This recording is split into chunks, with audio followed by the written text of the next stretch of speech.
जय माता दी सभी भक्तों को।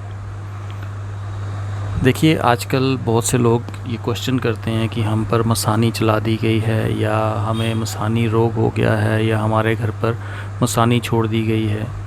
तो आज मैं इसी विषय पर एक इन्फॉर्मेशन लेके आया हूँ आप सब लोगों के लिए कि मसानी छोड़ना क्या होता है और मसानी को छोड़ा कैसे जाता है।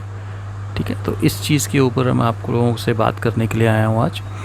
देखिए, मसानी बेसिकली क्या है। मसानी, अगर आप ये इंटरनेट या फिर आप सोशल मीडिया देखोगे तो 360 प्रकार की मसानियाँ बताई गई हैं, लेकिन एक्चुअल में मसानियों का कोई नंबर नहीं है, अनगिनत मसानियाँ हैं। ठीक है, बेसिकली मसानी छोड़ने का मतलब क्या होता है। सपोज़ एक इंसान भक्त है माता मसानी का भक्त है, माता काली का भक्त है। मसानी भी माता काली का ही एक रूप है। माता काली का भक्त है सपोज़, तो माता काली के अंडर बहुत सी शक्तियाँ चलती हैं, बहुत सी शमशानी शक्तियाँ चलती हैं। अब एक्चुअल में जब हम बोलते हैं कि मसानी छोड़ी गई, बेसिकली वो मसानी नहीं छोड़ी जाती, वो शमशानी शक्तियाँ छोड़ी जाती हैं। तो ये शब्दों का हेर फेर हो चुका है। बेसिकली ये शमशानी शक्तियाँ हैं, ना कि मसानी हैं। और ये शमशानी शक्तियाँ माता के अंडर चलती हैं। अब कोई भक्त है, वो माता को पूजता है, माता की सेवा करता है, माता की साधना करता है, माता के मंत्रों की सिद्धि प्राप्त कर रखी है जिसने।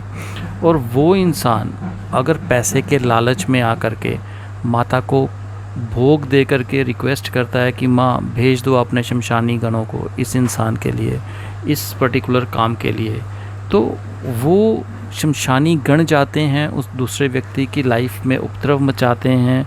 जिस पर्पस से भेजा गया होता है उस पर्पस को वहाँ पे जा कर के हल करते हैं। अब जैसे किसी के घर में हम लोग ये कहते हैं कि किसी के देवी देवता बांध लिए गए या पितृ बांध लिए गए या उनको ख़राब कर दिया गया, तो बेसिकली उस टाइम पर भी शमशानी शक्तियाँ चलाई जाती हैं। उन शमशानी शक्तियों के द्वारा ही उनके घर का जो पहरा होता है उस पहरे को वीक किया जाता है, उस पहरे को कमज़ोर किया जाता है। और ये शमशानी शक्तियाँ अगेन माता मसानी के अंडर चलती हैं। अब जो लोग मसानी की साधना सिद्धि करते हैं तो वो माता मसानी को तामसिक भोग देते हैं। उनको सूअर का बच्चा चढ़ेगा, या फिर कलेजी चढ़ेगी, या फिर मुर्गा चढ़ेगा, या फिर बकरा चढ़ेगा, शराब की धार चढ़ेगी। तो ये सब चीज़ें जो चढ़ती हैं ये माता को तो चढ़ती हैं, लेकिन एक्चुअल में इसका भोग जो उनके अंडर गण हैं, जो उनके प्रेत हैं, जो उनकी शमशानी शक्तियां हैं, वो ग्रहण करते हैं। देखो, चौराहे पे भी जब हम भोग देते हैं तो चौराहे वाली माता के साथ भोग के साथ में भी हम 7 तरह की मिठाई ज़रूर लगते हैं। ठीक है, तो वो बेसिकली उनके गणों का भोग होता है। ठीक है, या फिर हम 5 तरह के बतासे रख देंगे या मिठाई अलग से रख देंगे, वो उनके पंचपीरों का होता है। क्योंकि मसानी के अंडर सभी प्रेत चलते हैं। उन प्रेतों को हम लोग हिंदू प्रेत भी कह सकते हैं, मुस्लिम प्रेत भी कह सकते हैं, जिनको पीर बोला जाता है। एक्चुअल में अगर हम मुस्लिम तंत्र की बात करें तो उसमें पीर वर्ड यूज़ में आएगा, और अगर हम हिंदू तंत्र की बात करें तो इसके अंदर वीर वर्ड यूज़ में आएगा। बेसिकली बात एक ही है। ठीक है, तो ये मसानी को छोड़ने का तरीका क्या होता है कि जो भी सिद्ध साधक है मसानी का या माता काली का या मसानी का, वो क्या करेंगे, वो साधक वो होना चाहिए जिन्होंने माता को तामसिक भोग पे मना के रखा है। देखिए, आजकल एक चीज़ आप लोगों ने देखी होगी, बहुत से दरबार ऐसे होते हैं जहाँ पे लोग जाते हैं, उन लोगों को कुछ उतारे बोले जाते हैं कि आपने एक उतारा करना है शमशान में, एक चौराहे पे करना है।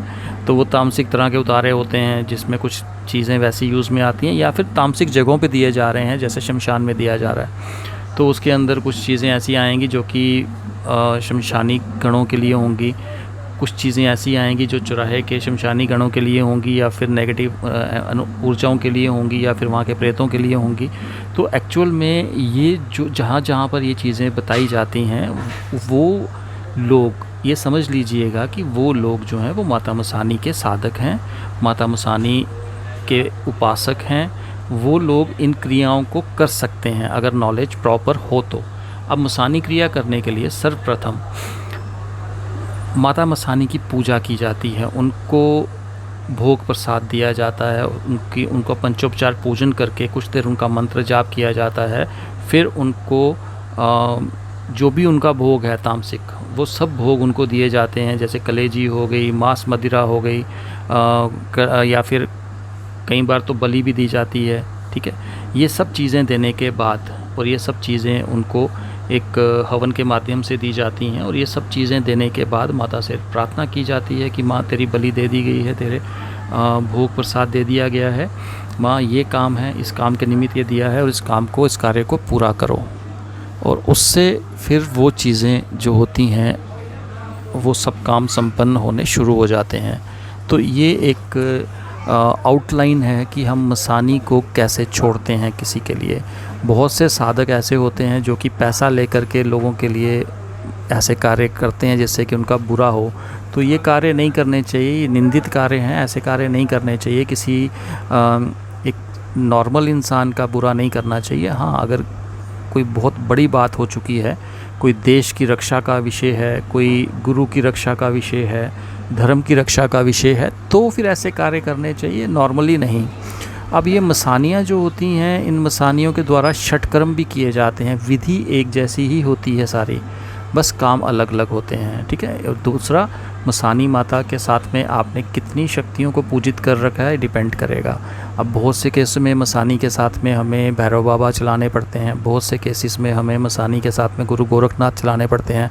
हाँ, गुरु गोरखनाथ से एक चीज़ मुझे याद में आई, अगर हमने किसी पे मसानी भेज दी और वो साधक गुरु गोरखनाथ का भक्त होगा तो गुरु गोरखनाथ के भक्त के आगे मसानी कुछ नहीं कर पाएगी। ये चीज़ याद रखिएगा। मसानी गुरु गोरखनाथ के आगे जो शमशानी गण है वो कुछ नहीं कर पाएंगे, ठीक है। तो मेरा कहने का मतलब ये है कि मसानी को छोड़ना कोई बहुत बड़ी बात नहीं है, लेकिन हाँ, जो मसानी छोड़ना चाहता है वो इंसान माता मसानी का भक्त होना चाहिए और उसने माता को तामसिक भोग पे चलाया होना चाहिए, ठीक है। तब जा कर के वो ऐसे कार्य कर सकता है, ठीक है। किसी का बुरा करना हो या फिर कुछ भी अच्छे के लिए भी माता को छोड़ा जा सकता है, ऐसी बात नहीं है नहीं छोड़ा जा सकता। एक और चीज़ बोलूँगा, जब हम किसी शक्ति को किसी पर्टिकुलर कार्य के लिए भेजते हैं तो उसमें एक टाइम लिमिट ज़रूर डाल देनी चाहिए कि ये मेरा कार्य जो है 2 दिन में, 4 दिन में, 1 महीने में, 15 दिन में होना चाहिए, ठीक है, ये बोल देना चाहिए। और उस दौरान, उतनी टाइम लिमिट के दौरान उस शक्ति को किसी दूसरे काम के लिए नहीं बोलना चाहिए। उतने दिन आपको वेट करना चाहिए। शक्ति को दोबारा से किसी दूसरे काम के लिए उस टाइम लिमिट में नहीं बोलना चाहिए। तो दोस्तों, ये थी इन्फॉर्मेशन, ये आज की इन्फॉर्मेशन कि मसानी क्या है, मसानी माता को कैसे चलाया जाता है, कैसे छोड़ा जाता है। और उम्मीद करता हूँ कि ये इन्फॉर्मेशन आप लोगों को पसंद आई होगी। वैसे मैं जो ये सीरीज़ बना रहा हूँ, ये जो वीडियोज़, अब नए वीडियोज़ क्रिएट कर रहा हूँ, ये मैं इस चीज़ को अपने माइंड में लेकर के क्रिएट कर रहा हूँ कि ये वीडियोज़ मेरे शिष्यों के काम में आएंगे, क्योंकि हर एक आदमी को इंडिविजुअली बताना मेरे लिए संभव नहीं है। तो इसलिए मैं वीडियोज़ बना के डाल रहा हूँ। इन इन्फॉर्मेशन को यूज़ करने के लिए आपके पास किसी योग्य गुरु का होना बहुत ज़रूरी है, अदरवाइज़ उसके नुकसान के या फ़ायदे के ज़िम्मेवार आप लोग खुद होंगे। तो इस चीज़ का ध्यान रखिए। बिना योग्य गुरु के मसानी अगर उल्टी पड़ जाए तो आपको कोई नहीं बचा सकता। शमशानी गण अगर उल्टे आ जाएं तो आप लोगों को कोई नहीं बचा सकता। इस चीज़ का ध्यान रखिए, ठीक है। बहुत जल्दी फिर मिलेंगे, तब तक के लिए जय माता दी।